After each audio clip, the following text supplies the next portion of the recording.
She had just finished her shift. A regular Tuesday, February 27th, 2024. Kamari Childress stepped outside the CVS pharmacy where she worked, keys in hand, the same way she had done dozens of times before. It was mid-afternoon, bright sun, cars passed by, the quiet hum of a typical day in Cape Girardeau, Missouri. She wasn't supposed to be scared. She wasn't supposed to run. And yet, within seconds, the ordinary snapped. A red car, a figure stepping out, raised voices, a hand moves quickly, then gunfire. It echoed across the parking lot. The moment burned into the memory of witnesses, frozen in their tracks. She ran. She stumbled. And in front of that very pharmacy, she fell. A 17-year-old girl, known for her soft-spoken nature, her dreams of working in healthcare, her quiet strength, now lying on the cold pavement. She wasn't at a party. She wasn't in a dangerous neighborhood. She was at work. And in a matter of seconds, everything changed. What followed would tear a hole through a family, through a town, through every version of reality people thought they knew. Because as investigators looked deeper, as details emerged, and as names started to surface, it became clear. This wasn't random. This wasn't senseless. This was something else entirely. A confrontation, a getaway, a phone left behind, a story with too many missing pieces. And to this day, behind all the headlines, the charges, and the silence, one person may still carry the answer to what truly happened in that parking lot. Before her name was printed across headlines, before her story was dissected by news outlets and legal documents, Kamari Childress was just a girl trying to live a quiet, meaningful life. Born in Missouri in 2006, Kamari grew up surrounded by people who loved her deeply. She wasn't loud. She wasn't flashy. She didn't demand attention. But to those who knew her, really knew her, she left a mark that never faded. She had a soft way of speaking, as if her words were carefully chosen before they left her lips. But when she laughed, it was full and real. When she loved, she didn't hold back.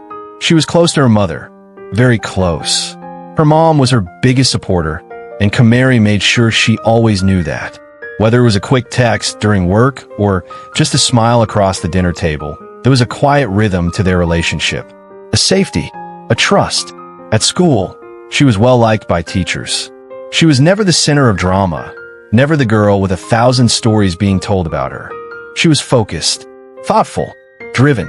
She dreamed of becoming a healthcare professional, maybe a nurse, maybe something more. Her job at CVS Pharmacy wasn't just a paycheck. It was part of the plan, a stepping stone. She was only 17, but already building a path for herself. Coworkers remember how she carried herself at work, how she'd greet customers respectfully, never seemed flustered, and always made sure everything was done right. She didn't cut corners. She didn't make excuses. Even at her age, she stood out. Friends described her as quiet but loyal. The kind of person you call when you don't want judgment, just understanding. She kept her circle small, carefully chosen. She had a boyfriend at one point, Trey Marion Jones. Their relationship had its ups and downs, but from the outside, it seemed like a typical teenage romance. No one knew how deeply things would unravel. Then came February 27th, 2024. It was a Tuesday, cold but sunny, nothing unusual in the air. Kamari woke up that morning and followed her usual routine. Got dressed for work, tied her shoelaces, grabbed a quick breakfast, kissed her mother goodbye, walked out the door. No one thought it would be the last time. She arrived at CVS on time, clocked in, took her position behind the pharmacy counter. All normal. Customers came and went. Orders were filled. The day moved along like any other. But behind the scenes, something else was moving. Slowly, quietly. A tension most didn't see coming.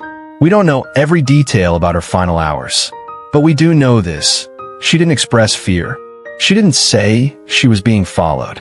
She didn't call anyone to say she felt unsafe. That makes what happened next all the more chilling. Her shift ended at approximately 2:30 p.m. She clocked out, waved goodbye to a coworker, stepped outside into the sunlight. And just like that, the last chapter of her life began. What she didn't know was that a red car had been spotted nearby. Inside were people she had known before. Whether she noticed them at first We may never know, but what we do know is that within moments of her stepping into that parking lot, everything changed. It was just past 2:30 p.m. Kamari Childress exited the CVS pharmacy off William Street in Cape Girardeau, Missouri.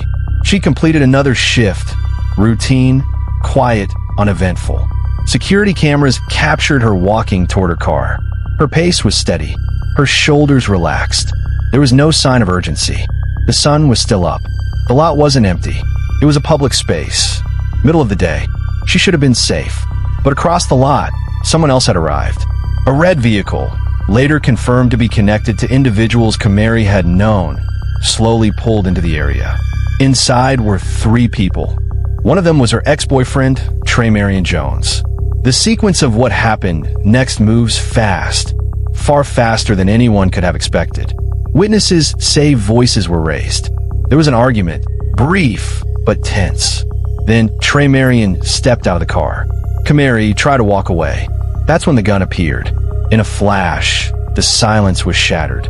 Gunshots rang out in broad daylight. People inside the CVS ducked. A few rushed to the windows. One employee ran toward the phone to call 911. Kamari ran across the lot, away from the sound, away from him. But the distance wasn't enough. When the bullets struck her, she collapsed to the pavement just outside the store she worked so hard to be part of. Another man, an innocent bystander in his 50s, was also hit in the chaos, though his injuries would later be reported as non-fatal. The red car sped off. The parking lot fell into silence again, but this time, it wasn't normal. It was the kind of silence that hangs heavy, the kind that only follows something irreversible. Within minutes, emergency responders were on the scene. Paramedics surrounded Kamari. CPR was attempted, but she had lost too much blood. She was pronounced dead shortly afterward. A 17-year-old girl, gunned down in the middle of the afternoon. And just like that, her story changed. She was no longer a teenager with plans. She was now a case number, a victim, a headline. Police immediately secured the crime scene. Surveillance footage was pulled from the store's cameras. Bullet casings were collected. Witnesses were questioned. Someone mentioned a phone left behind in the chaos. That phone would soon become a crucial piece of evidence. But in that moment, with yellow tape fluttering in the wind, the questions were louder than the answers. Why was he there? What led to this confrontation? And was it a moment of rage or something planned? In the hours after Kamari Childress was pronounced dead, the Cape Girardeau Police Department shifted into high gear. It wasn't just another shooting. This was different. Kamari was young, known, respected, a bright light extinguished in the very community she served. And this didn't happen in the shadows of the night. It happened in full view of witnesses, in front of security cameras, and in a place meant to be safe. Detectives began piecing it together, starting with the most tangible clue left behind, a cell phone. It hadn't belonged to Kamari, nor to the wounded bystander. It was left behind in the fleeing vehicle's rush. The device was quickly traced. Digital forensics took over, and before long, they had a name. Tremarian Jones, Kamari's ex-boyfriend, only 18 years old, a name that didn't shock those closest to her, but still, a name that felt like betrayal. Kamari's family would later confirm that their daughter had distanced herself from Tremarian. What once began as young love had soured fast.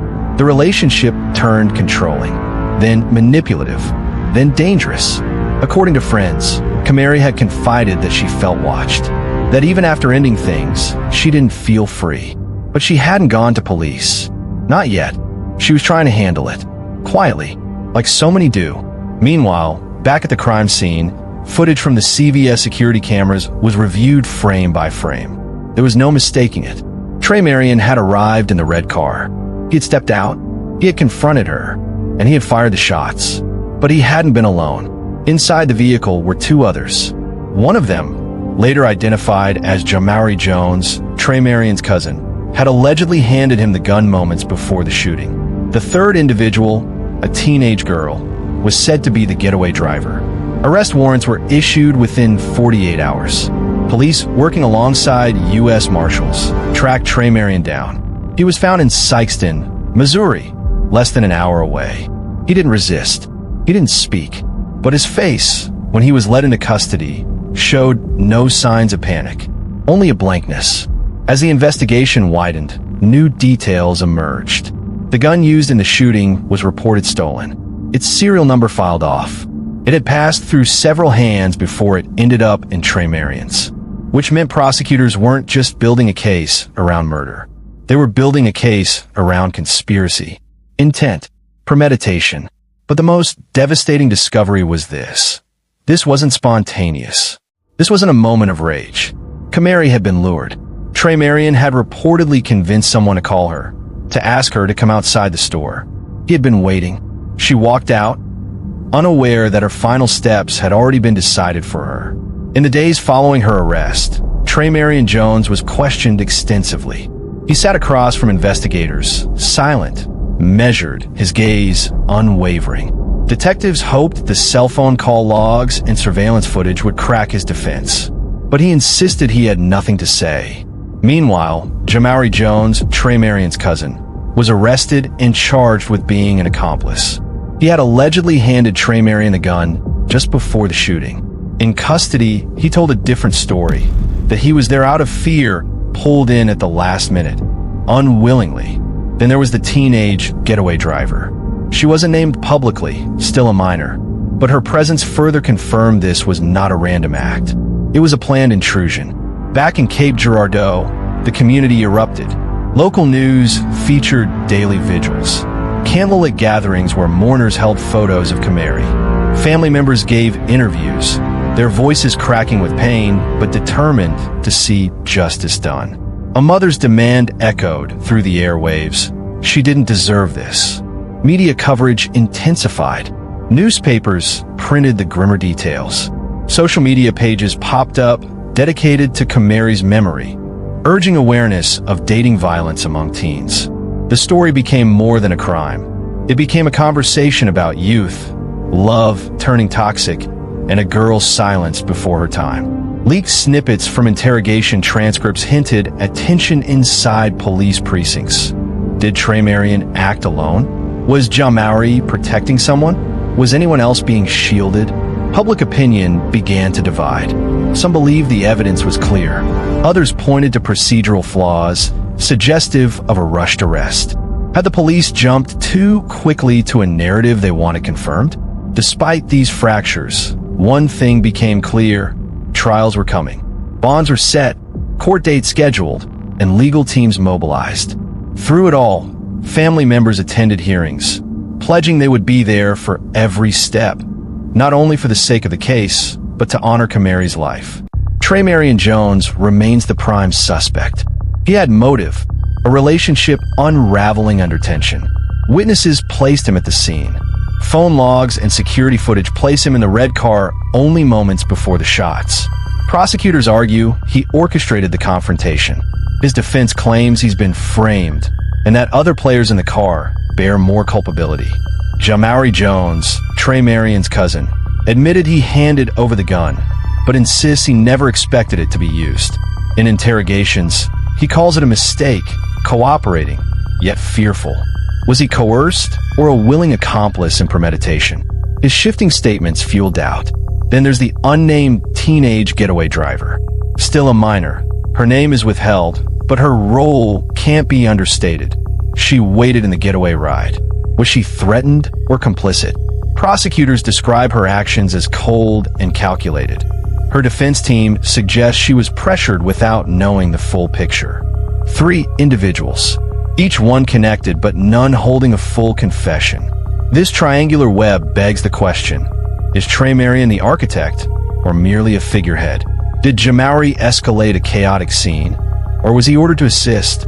Did the driver know more than she let on? Missing from video and testimony, any confession. No credible eyewitness saw the shooter's face clearly. No phone conversations revealed the planning. And the mysterious phone, initial secondhand witness says it was meant as bait to bring her out. Public theories began spiraling. Was Camary targeted? Was it a crime of passion? Or a calculated act orchestrated by someone else behind the wheel or behind the scenes? Legal analysts pointed to inconsistencies. a forensic timeline suggesting the bullet angle didn't match a quick decision. Could someone else have been there, unseen, coaching or filming? Some speculate there was another person, or a motive not yet uncovered. Family, especially during interviews, kept an uneasy silence about further suspects, choosing to believe Kamari's instincts were right. She felt threatened, temporarily fled the relationship. She tried to be cautious. Still, she slipped into a final trap. In the courtroom, the prosecution continues to build a narrative of conspiracy. The defense time and again hammers the lack of direct evidence. But the court of public opinion is already leaning. Most believe it was premeditated. Yet questions linger. Who planned it and who pulled the trigger? The case had captured attention far beyond Alabama. News channels ran the footage on loop. Social media flooded with tributes, theories, and raw anger. But as the legal process crept forward, a new intensity built behind the scenes. It all came to a head during a preliminary court hearing, when for the first time, the courtroom heard raw emotion instead of just timelines and testimony. Kamari's mother, fighting through tears, addressed the suspects directly. Her voice cracked, but her words were clear. You lured my baby. You stole her smile, her future, and for what? The courtroom sat in silence. Not even the defense dared interrupt. Trey Marion Jones showed no emotion. He stared straight ahead, his face blank, only blinking slowly as her words echoed. Beside him, Jamari Jones slouched, looking down, his hands shaking slightly in his lap. It was during this moment that the prosecution unveiled new digital evidence, a recovered text thread. Though heavily redacted for privacy, the messages hinted at coordination. One text, believed to be from Jamari, read, "Tell her to come outside. Just talk. Nobody gon' do none." Another reply said simply, "Bet." "I got it." A chill swept the room. The defense immediately pushed back, calling the messages ambiguous and taken out of context. But for Kamari's family, and much of the public, it felt like a turning point. This wasn't just bad luck or a teen argument gone wrong. This was deliberate. As the hearing adjourned, outside the courthouse, protesters gathered. Posters with Kamari's picture, candles forming her name. Justice for Kamari, chants echoed through the streets. People weren't just angry, they were heartbroken. How did a bright, joyful 17-year-old with dreams of going to college end up ambushed by people she once trusted? The judge, clearly moved by the gravity of the case, denied bail for Trey Marion. For Jamari and the teen girl, the court remained undecided, pending further review. But the message was clear. This wasn't over. Inside Kamari's school, her classmates held a silent memorial. Her locker, covered in flowers and handwritten notes, became a shrine. A single candle burned for days. The breaking point wasn't just legal, it was emotional. Every person touched by Kamari's light felt the weight of her loss. And now, they demanded resolution. This segment didn't answer the core mystery, but it made one thing clear. Justice, whatever shape it would take, had begun to move. The journey had been long, winding, heart-wrenching. But as Kamari Childress's case neared its conclusion, the courtroom became more than just a legal setting. It became the final stage for truth, grief, and accountability. The trial commenced on a rainy Monday morning. Outside, dozens gathered beneath umbrellas, holding candles and wearing shirts printed with Kamari's radiant smile. The words beneath her photo, "Her light lives on." Inside, the prosecution painted a vivid, methodical timeline. Step by step, they walked the jury through phone records, Snapchat messages, and surveillance footage. Kamari had been lured, tricked. She wasn't just in the wrong place at the wrong time. She was targeted. Trey Marion Jones, calm and quiet throughout most of the trial, finally took the stand. His testimony was chilling. He claimed he didn't mean for Kamari to die, that it was a scare tactic. But his voice trembled when asked, "Then why bring a gun?" There was no answer. Jamari's defense tried to distance him, arguing he was just a tag-along, unaware of Trey Marion's true intentions. But the jury had seen the texts, the subtle coordination, the promises to handle it. The girl who had messaged Kamari to step outside cried throughout her testimony. Her words were barely audible. She said she thought it was a prank. She never imagined it would lead to murder. But intent no longer mattered. A life had been taken, and then came the verdict. Guilty. Trey Marion was convicted of murder and conspiracy. The courtroom gasped. He showed no reaction. Jamauri and the girl were convicted of manslaughter and facilitation. The judge's voice cut through the silence. There are no winners here, but justice must be served. Kamari's mother, surrounded by her family, clutched a pendant around her neck, a photo of Kamari inside. Her tears fell silently, but her posture was strong. She had fought for this moment, not just for closure, but for a message. Black girls matter. Their stories deserve to be told, and their lives are not disposable. In the weeks that followed, tributes to Kamari sprang up all across Alabama. A scholarship was established in her name. A mural appeared on the side of her school, and at the site of her death, a small stone monument was placed. On it, etched in gold, in memory of Kamari Childress. She danced through life with joy. May her light never dim. Justice didn't bring Kamari back, but gave her voice the last word.